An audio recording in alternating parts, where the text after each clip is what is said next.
Hello and welcome to Bust or Trust, a kids' mystery podcast. I'm Tiernan. And I'm Athena. Bust or Trust is a podcast where we unravel the world's greatest mysteries with help from you, our chief detectives. We present all the best evidence and then ask you to decide. Which team are you on? Are you a myth buster like me? Or are you a myth truster like me? We look into all sorts of strange stories from around the world. No mystery is too big for us. Like, why do people say they feel under the weather when they're sick? Isn't the weather always all around us? We're always under the weather. And if you don't feel sick, does that mean you're over the weather? It rains a lot in Britain. I am definitely over this weather. Anyway, we'll tell you at the end of the show just how to get in touch so you can let us know if you're on Team Buster or the best one, Team Truster. So, chief detectives, get ready to take notes and start putting together your case while we have a quick word with the grown-ups.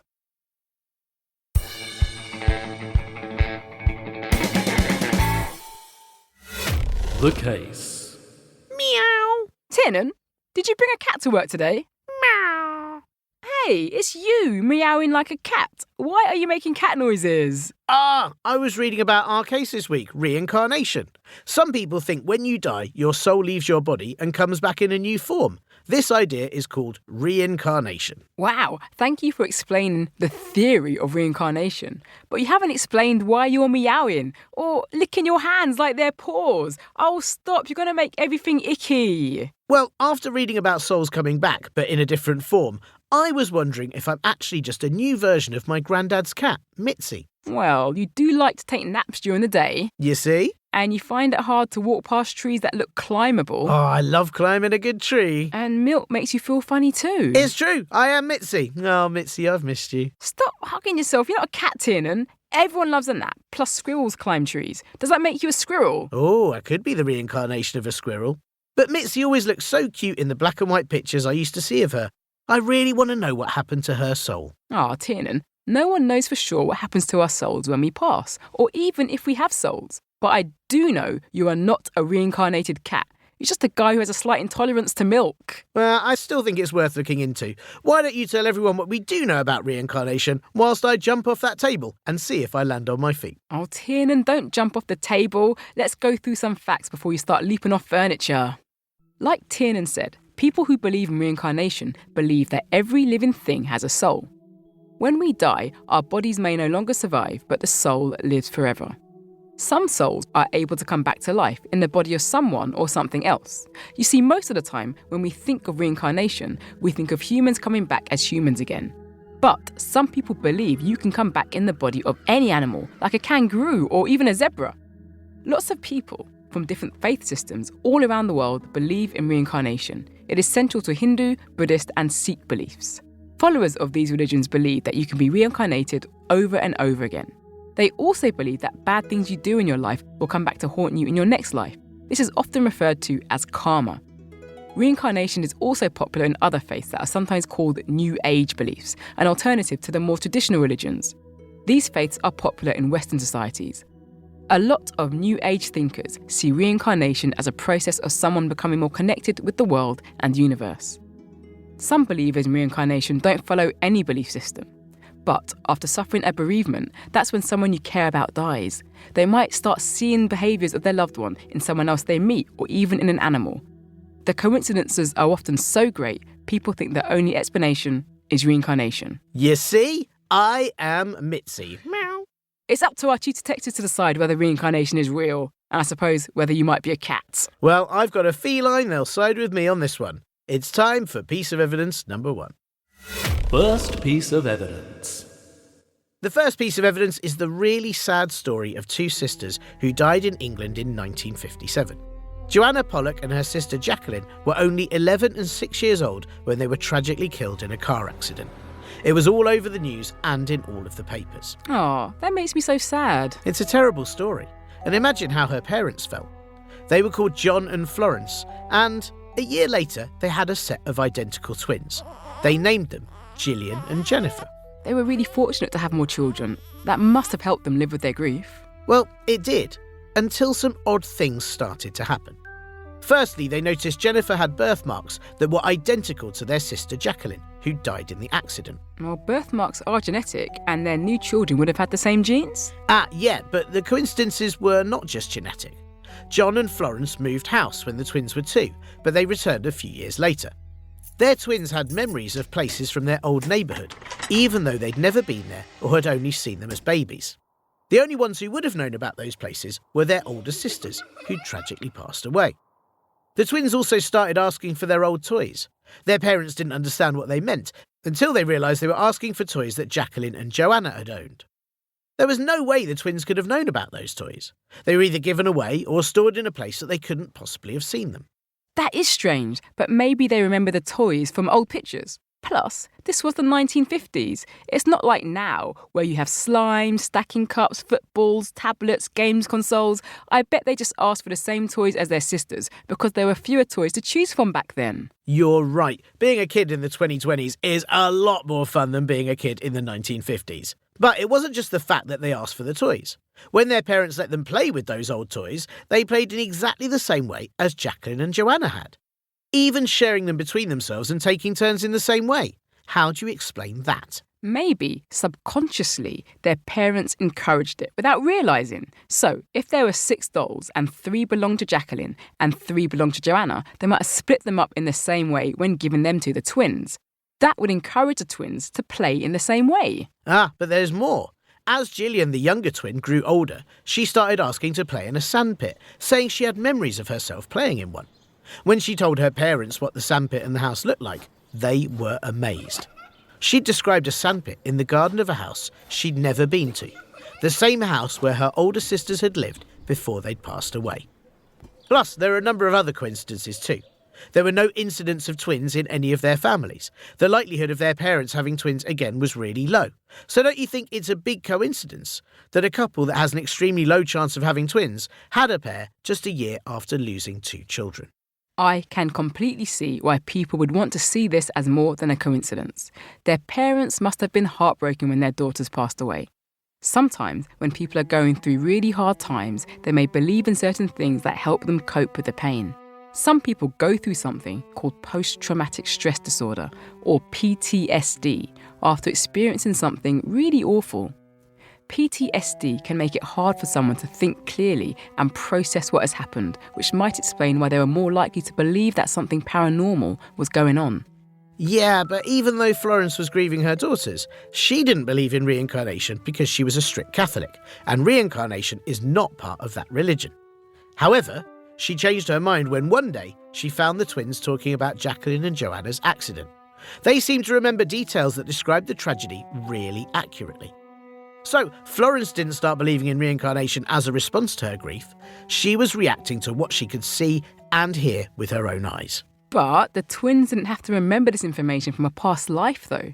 They had 4 older brothers who did remember the sisters and the accident. Maybe their brothers used to speak about it, and the twins got all this information mixed up with their own memories. Well, you're right about that possibility. Older brothers ruin everything. But Athena, this is only one example of reincarnation. Just wait till you hear what's in store next. Second piece of evidence. Scientific proof. Take that as evidence. Scientist Dr. Ian Stevenson was a professor in psychiatry who believed in reincarnation, and being a scientist, he decided he would find a way to prove it. He studied children and young people who had memories of past lives.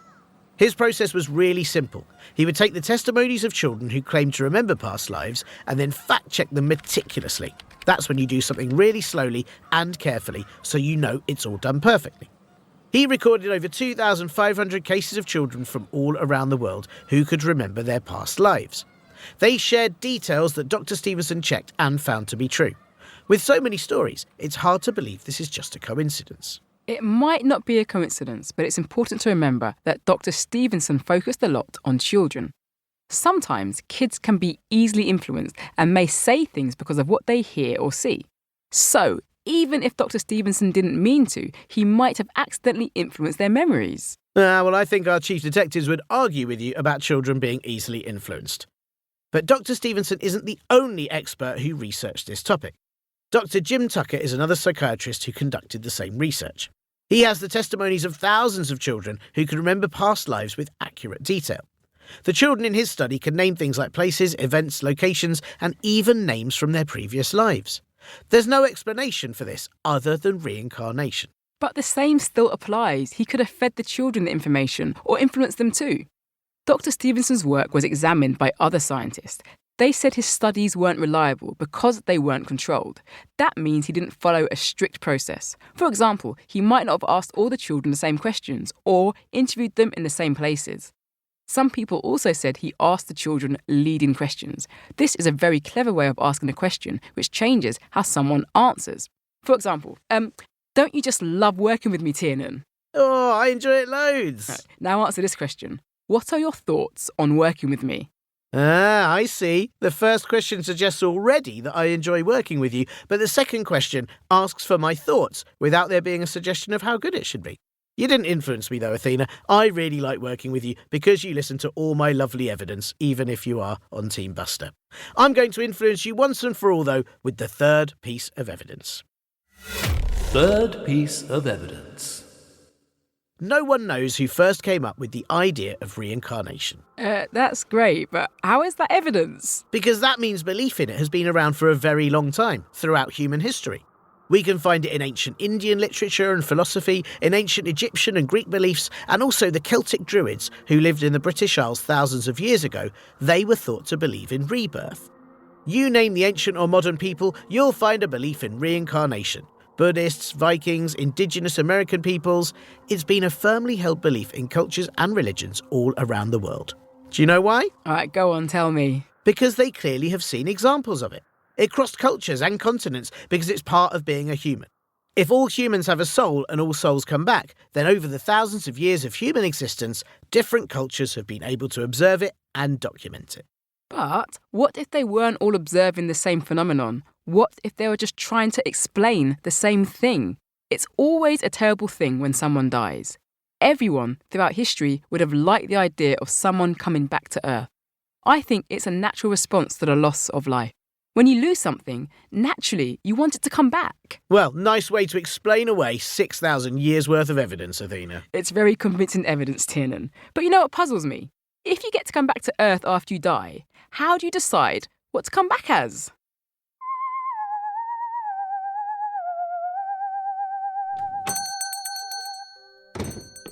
Welcome to Next Life. How can I help you? Oh, yeah, I'm really interested in this elephant. Do you have any in my size? Oh, it looks like all the ones we have might be a bit too big. Have you thought about being sent back down to Earth as anything else? Oh, I've really wanted an elephant because I've always wanted to cover myself in mud.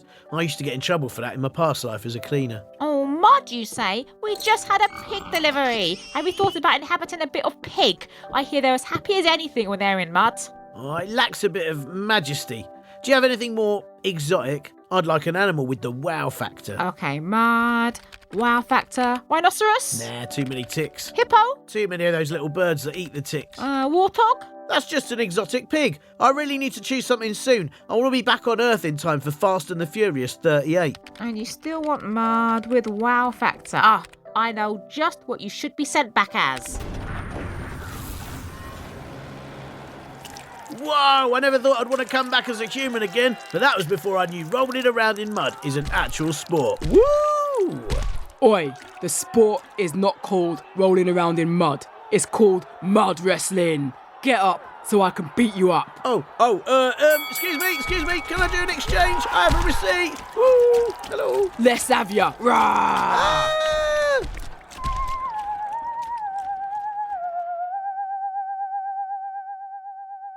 He should have taken the warthog. At least then he could have spent all day in the jungle singing Hakuna Matata. That's not what warthogs do. That's what the cartoon warthog does in The Lion King. Oh, I thought that was a documentary. Anyway, you know what is kind of like a documentary? What? This bit of the show where we recap the evidence. It's up to you, Chief Detectives. Is reincarnation real or not? Take it away. Evidence recap. The first piece of evidence is the Pollock family story. They sadly lost 2 daughters in a car accident, but shortly afterwards had twin girls. The twins shared birthmarks with their older sisters and had memories of toys, locations and events that only their older sisters, who passed away, could have remembered. But they had 4 older brothers who could have spoken about these things, and the twins could have confused those conversations with actual memories. Also, the whole family experienced something incredibly traumatic when those girls died. They could have suffered from post-traumatic stress disorder. This would make them more likely to believe in something that wasn't real, especially if it was likely to make them feel a bit better. The second piece of evidence is science. 2 professors of psychiatry both conducted interviews with thousands of children who could remember past lives. They used a scientific process to verify the details of the stories that these children told, and they built a database with thousands of examples where their reincarnation could be the only explanation for the memories that they'd had. But because they only worked with children, they could have coached them or influenced them in some way. How do we know they weren't fed the right answers by the professors or someone else? Also, Dr. Stevenson's findings have been challenged as his research was not controlled, which means it could easily have unreliable results. The third piece of evidence is, wherever you find humans in any place on the planet at any time, you are likely to find a belief in reincarnation. A belief that is so widespread in society, it has to be real. But one thing that never changes is that all humans grieve. And wanting the person or animal you miss to come back is so universal, it makes sense that lots of different cultures would have had a belief that coming back is actually possible. So now we're handing it over to you, Chief Detectives. What do you think? Are you a reincarnation is real myth buster? Or a reincarnation is real myth truster? Sorry, Tiernan, but once this case is closed, there's no coming back for you. Team Buster all the way. Nah, Team Truster are with me on this one. They're going to come back to haunt you. Get in touch and let us know your thoughts. And most importantly, which side you're on. Send us your voice notes with an explanation of why you're a myth buster or myth truster when it comes to whether reincarnation is real or not. All you have to do is ask your grown-ups to help you email us your voice notes or thoughts to hello@bustortrust.com. Tell us your name, age, what you think all the evidence means, and please make sure your grown-ups give us permission to use your voice notes or emails in our next episode. You can also send us a question on Spotify Q&A, but please get permission from your parents and don't include any personal details so that we can publish them safely.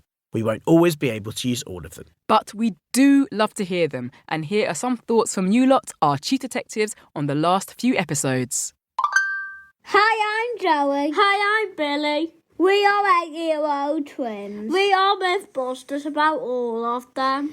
On the mandrakes, I'm a Mythbuster because you can't believe what other people say, and lots of plants look like humans. On Nostradamus, I am a Mythbuster because he didn't have enough detail and he was sick, so it was easy to predict he would die. Bye!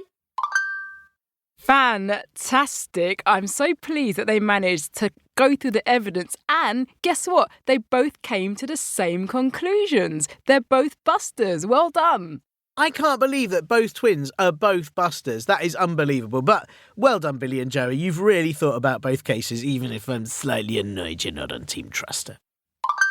Hi, my name is Charlotte, and I'm 8 years old, and I live in Chicago. And I think I'm both on Time Machine. I think it's not impossible. I think it's just hard. And on the health one, the healers, I think I'm a Mythbuster, but I'm also a truster because I do acupuncture, and there's doctors in the world, so thank you. And Athena, you rock. Most of the episodes I've been a buster. And Tiernan, I think that you're really cool and nice, and you should listen to Athena sometimes. Bye! That is fantastic. She has listened to all the evidence, made notes, thought about it, and decided that A, I rock, and B, you should listen to me more. I mean, I think that's about right. Yeah, I completely agree. Sorry, did you say something? Charlotte, thanks so much for your brilliant, lovely message. And hey, you know, I agree with you on time travel, though. Maybe it's not impossible. And I mean, from the sounds of it, maybe you've come from the future to give us this message. Bella has left an Apple review for us. Truster all the way. Hi, I am Bella, and I am 9, and I am a truster on the Angels of Mons because it is impossible for people to survive with twice the much army when they were also surrounded by the soldiers of the other side. By the way, Athena, you should go to Kids Who Need Belief in Real Things Nursery to learn real stuff. Well, Bella, I think I'm too old for nursery. I'm happy to go to learn something, but I think I should at least go to high school or university. Athena, I just have to say that obviously, I reckon Bella could provide 3 bits of evidence to prove that nursery is real and does actually happen. Hang on a minute. You get to nap in nurseries, don't you? You do get to nap and draw, you get to eat crayons and just sort of drawing walls. Sounds pretty great. Oh, twisting my arm. Iris has sent us an Apple podcast review saying, "Hi guys, I'm Iris and I'm loving this podcast and it is all I listen to. I'm always a truster and I'm sorry, Athena, but I think the Busters should step down a bit. Keep up the hard work. Bye. P.S. Please can you put this on your next episode?" Well, firstly, it's on the next episode. And hi, Iris. I am slightly worried this is all you listen to. Do you not listen to your grown-ups when they say dinner's ready? Do you not listen to your teachers? Do you not listen to any other sounds? I mean, I suppose I'm grateful in a way. And yeah, you're right. I think the Busters should step down a bit. That's right. Step it down, Athena. Iris, I'm going to step up because I'm going to do all I can to convince you to join my team, okay? All you've done is inspire me. You're going to be hearing more from me, Iris. Sorry. I think we've got the best listeners of all the podcasts. 100%. And if you enjoyed the show, please follow us on Apple Podcasts, Spotify or Amazon Music or wherever you listen to your podcasts for more great episodes. We love to hear what you think, so please do rate and review us on Apple Podcasts and Spotify. It helps more detectives find Bust or Trust. And of course, we'll read out some of your comments on the show. Plus, if you pay to subscribe to Bust or Trust on Apple Podcasts or our patreon.com/Bust or Trust page, then you get to hear all our bonus episodes, get our weekly newsletter, monthly colouring sheets, and we'll also give you a shout out on the show too. Thanks for listening. We'll see you next time for more Bust or Trust. Athena, you're right. I am probably not a cat. Oh, I'm glad you finally realised the truth, even though it's not what you wanted to hear. How about I cheer you up with a nice bit of cake? Oh, cake. Yes, please. My grandmother's old dog, Barky, used to stick out his tongue and dribble every time he saw some cake. That's it. I'm your grandmother's long-lost dog. You're definitely not Barky. He used to do everything he was told. You never listened to me.